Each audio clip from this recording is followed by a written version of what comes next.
this is the last talk in this first session.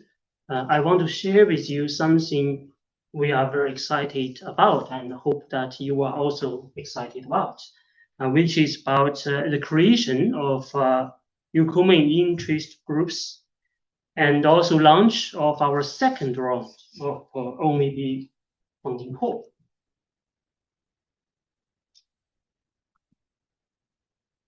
So I have created actually several interest groups previously in Sheffield, and in our plan we also have this put in, but we have largely delayed the implementation until the second year.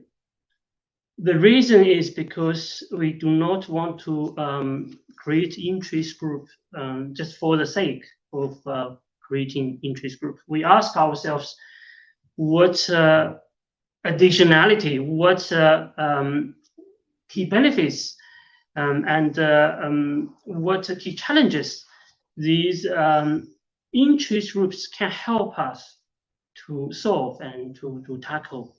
Therefore, we took 1 year to launch the funding call, have the idea of building benchmark.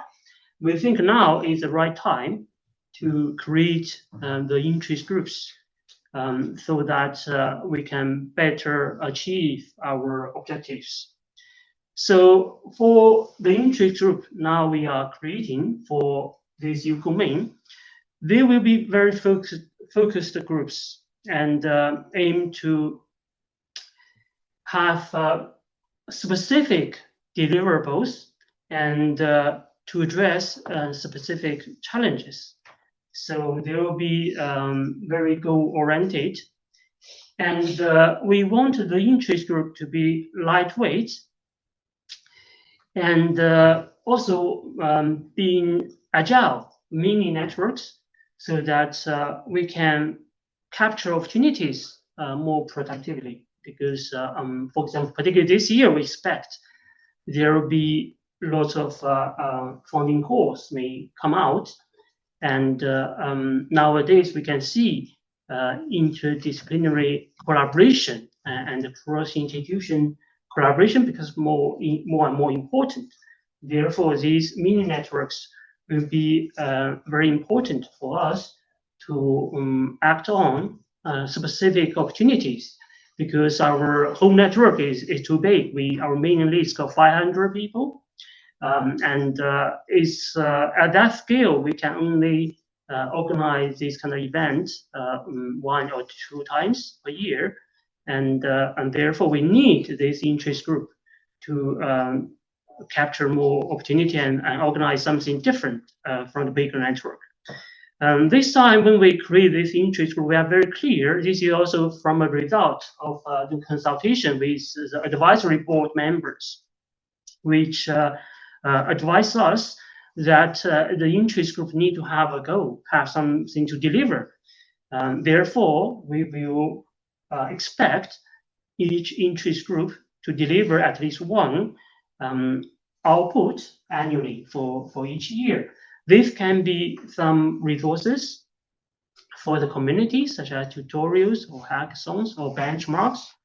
And it can also be developing some frameworks like what we have done in developing the deployment-centric multimodal AI framework.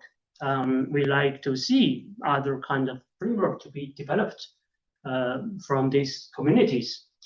We also will be very happy to see these interest groups working together to draft and to build research proposals and to go and seek funding and to succeed in growing their research. And we also want to build more researchers and committee members with leadership, so that we can have a good pipeline of talent and team to move together and as we have mentioned, the partnership become more and more important. We don't want our committee members to only look for partnership 2 weeks before the proposal deadline. We want you to build the partnership first, and then when there's a good opportunity, we can move forward and compete for funding opportunities. And of course, we want to build communities in a more granular level, rather than instead of a big EU-Ukomain committee, we wanted to have more focused communities under the bigger EU-Ukomain community.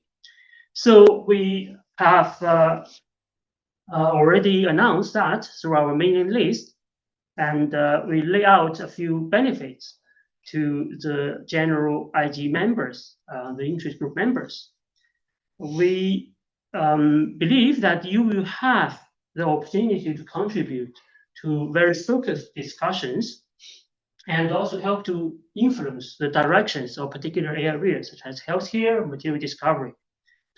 And you will have the opportunity to co-organize events and co-develop joint research output that is of interest to that particular IG. And we also have funding to support these events and this kind of collaborative work. You will be eligible to IG-linked activity support. As I just mentioned, we will have funding if it's activities aiming to achieve the goals of the interest group. We will be able to provide financial and administrative support. And you will also gain visibility through our growing Ukomain channels, such as Ukomain and YouTube, and our various events. And of course, we will also give you £10 of discount if you attend register our annual workshop. And we will need people to stand out as IG leads or IG co-leads. And we expect the IG leads and the co-leads to have a concrete plan of what you want to lead your small community, the interest group, to deliver. That's why in the form, we ask this question: what's your plan? What do you plan to deliver? It's not just express the interest that I want to be a lead. You need to have a plan. And we want to hear about your experience so that we can assess whether it's feasible, whether you can deliver, you can lead the group to deliver what you propose to deliver. And we want to see you have the leadership to service the community and also lead the community to achieve your objectives and your deliverables. The duty of the lead and co-lead will be convene discussions and guide the IG towards an output defined jointly. And you will need to report to the executive board. And on the other hand, the executive board will provide support, such as visibility and administrative support and funding support, if it's well justified, if it's helping the team, the interest group, to deliver the output. We will provide funding support, and we will also want to provide mentoring to help you to grow in your career. And we will appoint these leads and co-leads annually and on a rolling basis. And because we are going to launch our second round of call, therefore, in the coming 1 or 2 weeks, we will make the first round of decision to appoint the leads or co-leads for the interest groups. So we will have up to 12 interest groups. So the 8 technical interest groups was defined according to the TERC areas. That's 8 of them. I said up to because we understand there's a heterogeneity over here. For example, we understand the community very healthcare biased. I think almost half from the statistics we collected, almost half of community members are interested in healthcare. Therefore, we do expect that the 8 technical group will be equally developed. If there's no, for example, no leadership for particular interest group, then we will tend to focus on supporting those which are more active and have a bigger base and have a stronger leadership. So therefore, eventually, the active interest group, technical interest group, will be smaller, we believe, than these 8 groups. On the other hand, we also have 3 community-focused interest groups. This is not related to the technical things, but we understand that there will be a need for peers to share their experiences and their challenges and their solutions. For example, early career researchers, you may have something very common, right? So because now is very transformative time, the job market is challenging, and there are many issues shared by early career researchers. We hope that these interest groups will be able to work together to share experiences, share ideas, working together to support each other and to grow together. And women in multimodal AI, likewise, right? So there'll be many shared challenges and also experiences, and we want the interest group to work together to tackle those challenges and work better and as a team to support each other. And the last but not least, actually, which is the one I have most expectation from, is industry collaboration and innovation. The reason is because through our past 1 year's activities, we realize one of our weaknesses is industry collaboration and innovation. For example, the number of people from industry in the committee is very only occupy a very small portion. If you go to the workshop, we understand that the majority of attendees are from academia. That's something we definitely want to change. This also affects the community's success because you can see many of funding calls, they will expect you to have industry partners. That is also why in our OMAIB funding call, we require you to have an industry partner. And therefore, we do encourage you to sign up our interest group. And if you think you have a plan, you have the experience, you have the leadership or leadership potential, sign up, express your interest to be a lead or co-lead of specific interest groups. So with that, I will talk about the last item on the agenda is launching of our second round of OMAIB core. We officially launch the second round of OMAIB core here through this forum. The deadline of expression of interest is 4 p.m.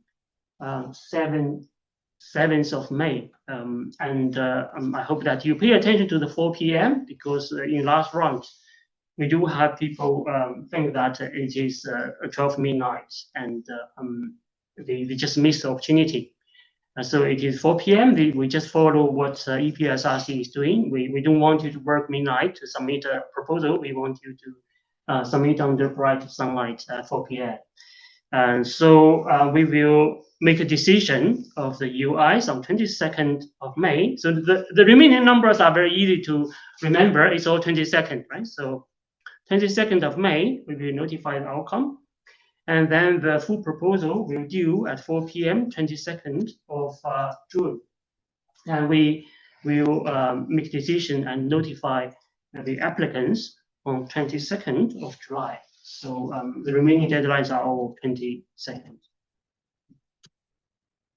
And what we are looking for is basically the same as in the first round. We're looking for benchmark data sets, tasks, metrics, and baselines. Now with 4 funded projects, I hope that becomes clearer to you what we are looking for, because in the first round, we do see some proposals are clearly out of scope. And you will need to align with one or more of the TRC areas. And we want you to consider the real world deployment relevance, right? You don't have to consider everything, but you need to make an effort to consider as much as you can capable and feasible to consider. And we expect you to share the research outcome outputs openly through open source code, open access data and documentations and so on. Still, we expect you to involve industry and end users. And because this is our second round of funding call, we decided to double the amount allocated to this round. So we will allocate £320,000 to this round of funding call. So this will be our largest funding call, right? So the third one will not be so big. And for each project, it's still the same. We will cap at 40,000, 80% of full economic cost FEC. The duration is still up to 12 months, and we will fund up to 8 projects. If there are 8 excellent projects, we'll be very happy to support all 8 of them to make our total portfolio to 12. And still, although we make such funding available, we still emphasize that you should really consider the cost effectiveness. And this time, we will have more strict EUI screening. The reason is that we don't want you to waste your effort in writing a full proposal if we think clearly your proposal will not be competitive.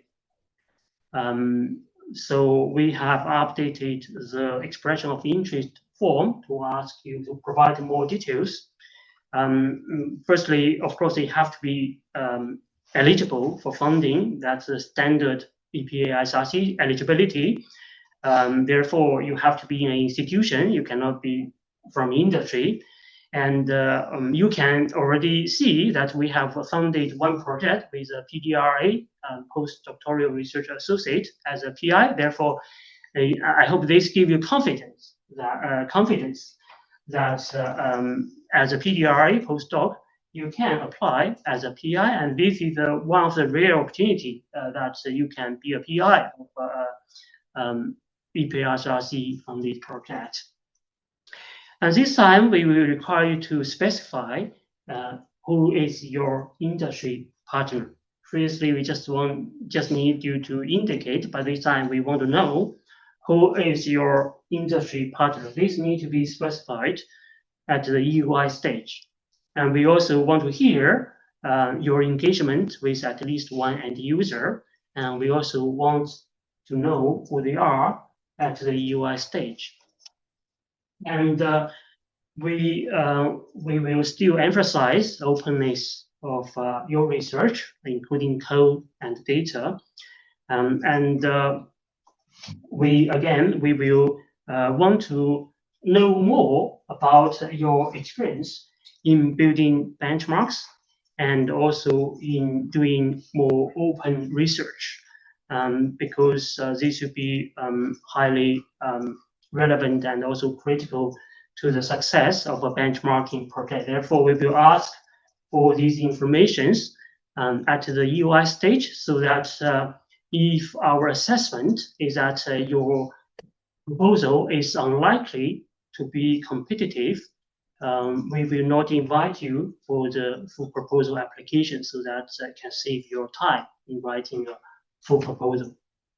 And we also expect the IAG to play a bigger role over here. For example, if there are committee members who want to propose, have a very good idea, but they can't find a partner, then we will expect the industry collaboration and a group, right? So interest group to help to support and facilitate our committee members to find industry partners.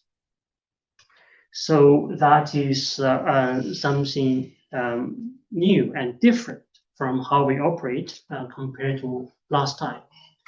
And the full proposal evaluation criteria is still the same as last year, right? So we evaluate your relevance, alignment, scientific value, innovation, and your engagement with end user, industry, community, feasibility of your proposal, and cost effectiveness, and your open research readiness, and the diversity and inclusion.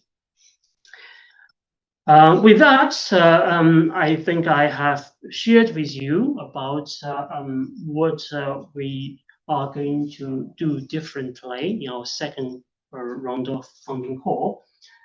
We are going to allocate double the amount of funding. And before we finish this session, I also want to share with you that we will have our fourth workshop on multimodal AI on 11th and 12th of June in London. That's 3 months later. We will also have a hackathon on 10th of June, the day before workshop. It will be a full day hackathon. It will be in this nice new campus of UCL and in this nice cinema theater of this new campus. We look forward to have you come to feel this theater full on 11th and 12th of June. Thank you very much. We do, I go over the allocate time a bit, but because we have 20 minutes of break, I will be able to stay to answer any questions you may have to the interest group, to the funding call. For those who are not going to stay for this Q&A, you can come back at 2:40 UK time. At 2:40, we will start our community flash talk, 3 minutes flash talks. And for those who are taking the break, right? So you can also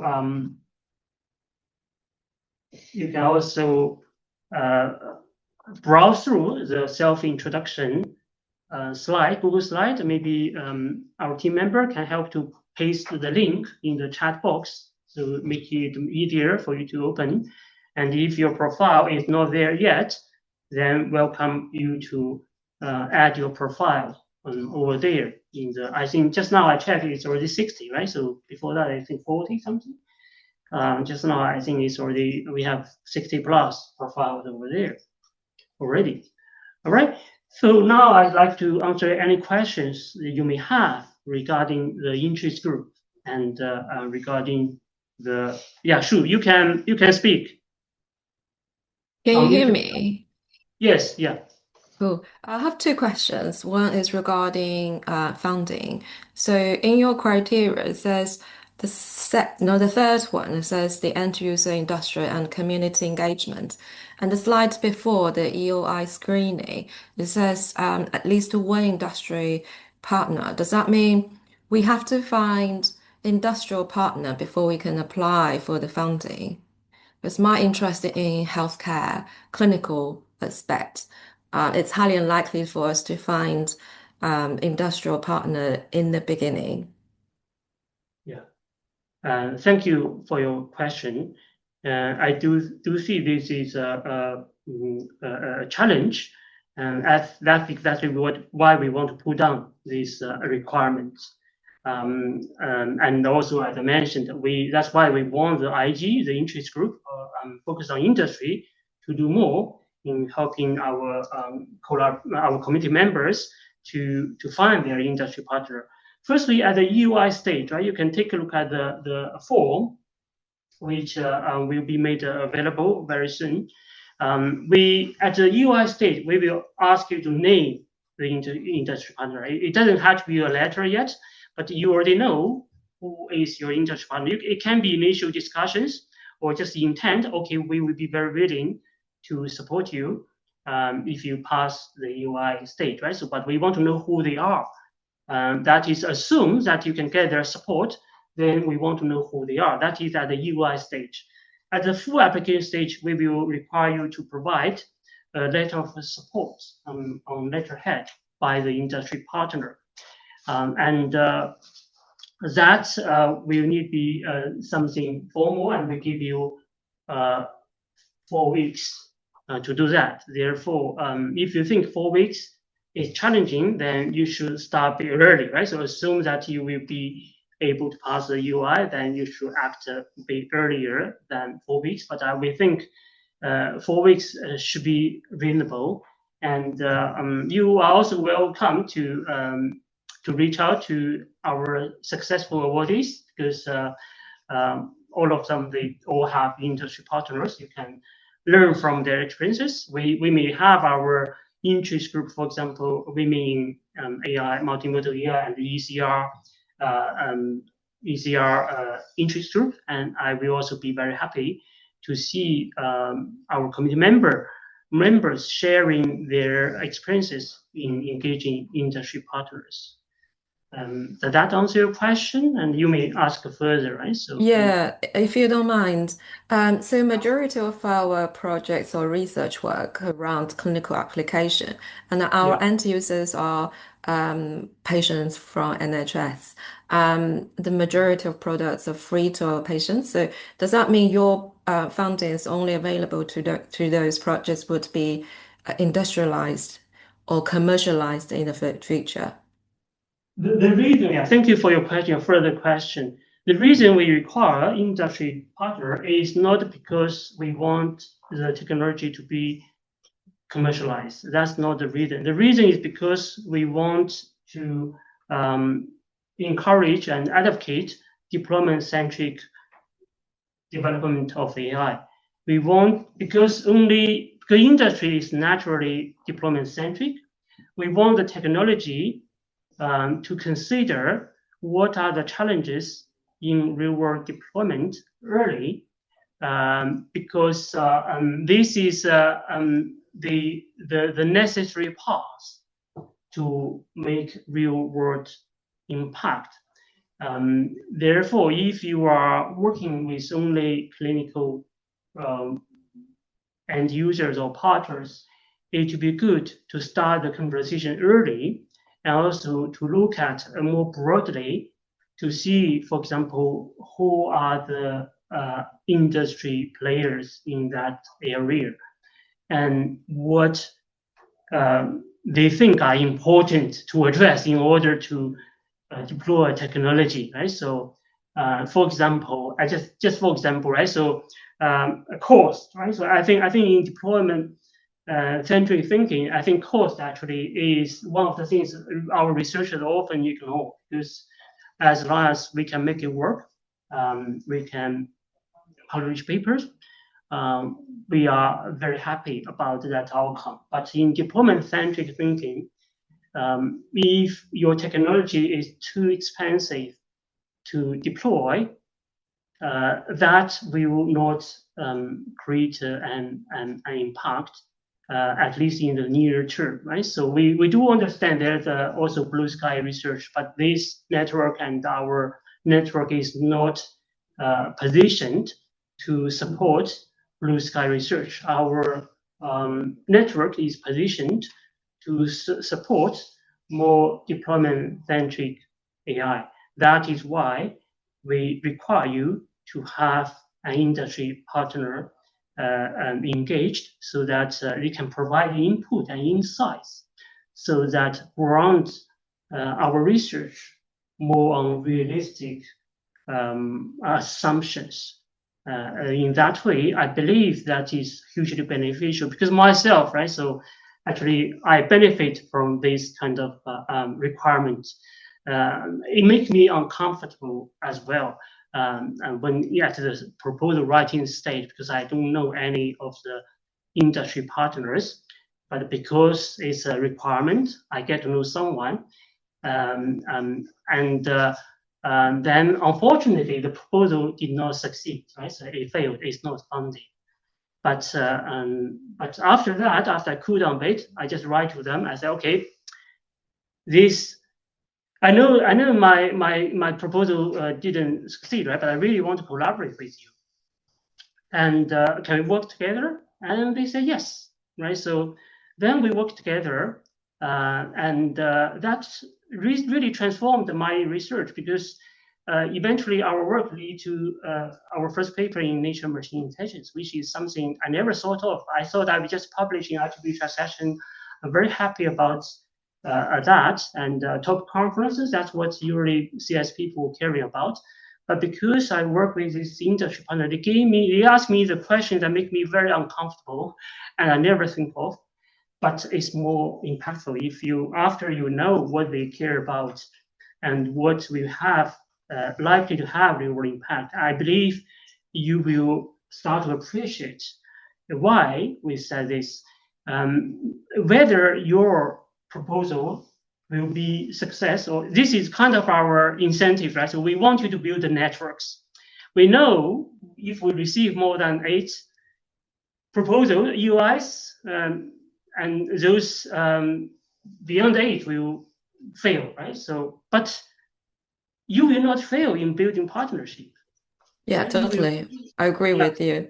And I can see the importance, and I agree, even though I work in healthcare, national healthcare, I agree, if we spend too much time on something which is never going to be deployed, it's kind of wasting our time and energy. Yeah, we want to see the end results. I agree with you. I think that's a very good point. Thank you.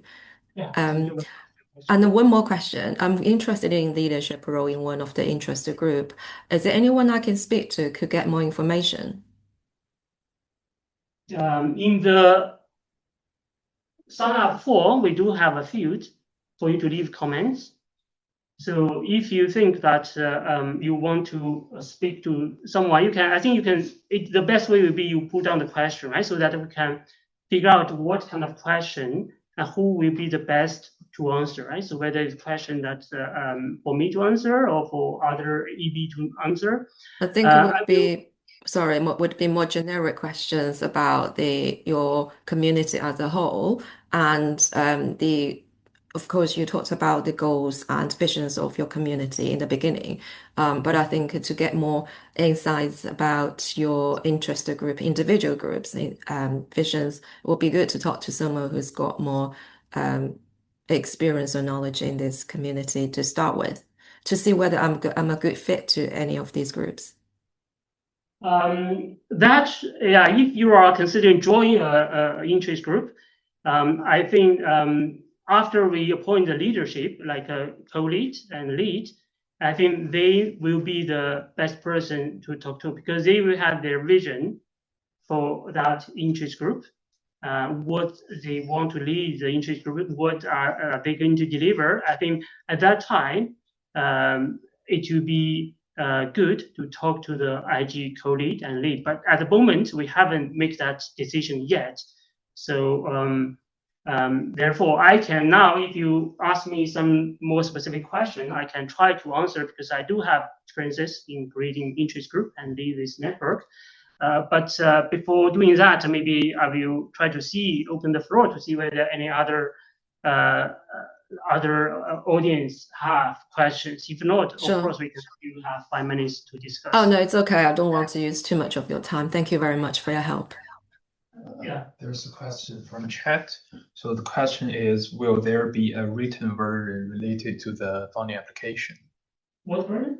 Written version, like I think it's written version related to OMAIB round 2. Yeah. So the process is that you will submit a UI, which will be a Google form that asks you a few questions. You just answer briefly.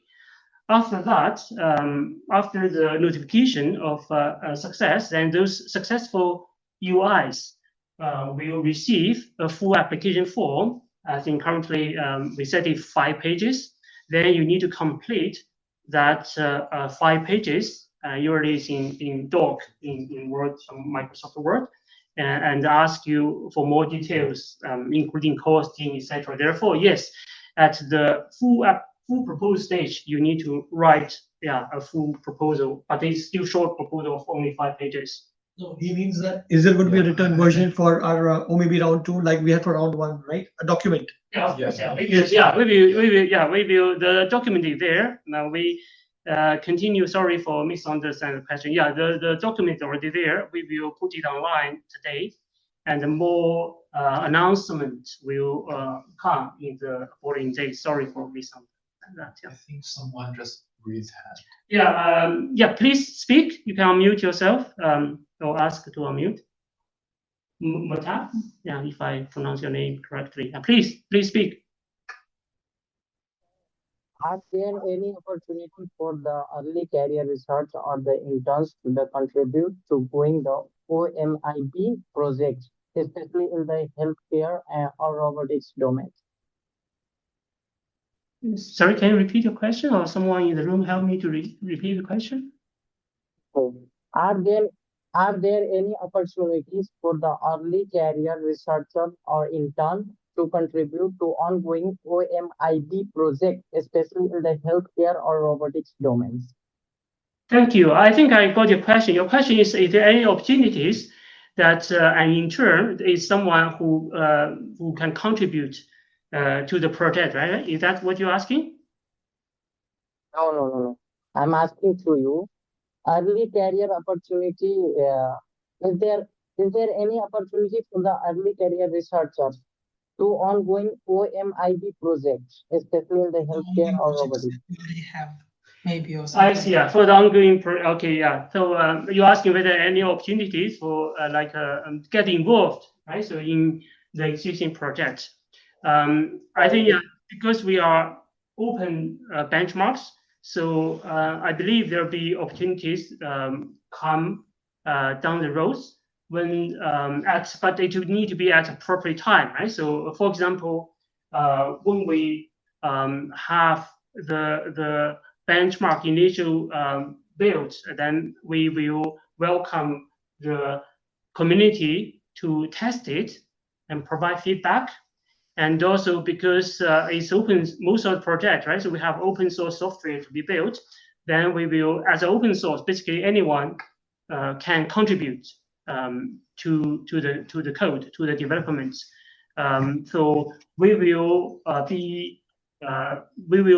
basically make it more clear in the future when these kind of opportunities arise. You can subscribe to our newsletter when that is our primary way to inform the community as to what's going on. So we believe there will be such opportunities, but it will take some time because all the projects just started this month. So it will take time when there's an opportunity for the broader community to make contributions. Okay, thank you. Any other questions? Sorry. Yeah, there's a question from several questions from the chat. So the questions are about the interest group. Is there a time frame for launching the groups? Like after recording their interest, how people will be assigned? Will there be specific criteria for each group? I mentioned briefly just now, we are about to appoint the leadership, basically co-lead and lead in the following 1 to 2 weeks. We want to finish that definitely in March, right? So that we can mobilize the team, also the needs, like one of the questions just now about looking for industry partnership. We see very strong interest over there, right? A few people already volunteered. So therefore you can expect us to appoint the leads and co-leads in the next 1 to 2 weeks. And as I mentioned in the form, the name of the leads and the co-leads will be made public on our website. So you will know which interest group have lead or co-lead and who they are and how to reach out to them, right? So you will have that information in maybe at most 2 weeks' time. Any other question? Did we finish all the questions? Okay, maybe I have 1 minute break, then we can, yeah, you can switch to the other, yeah.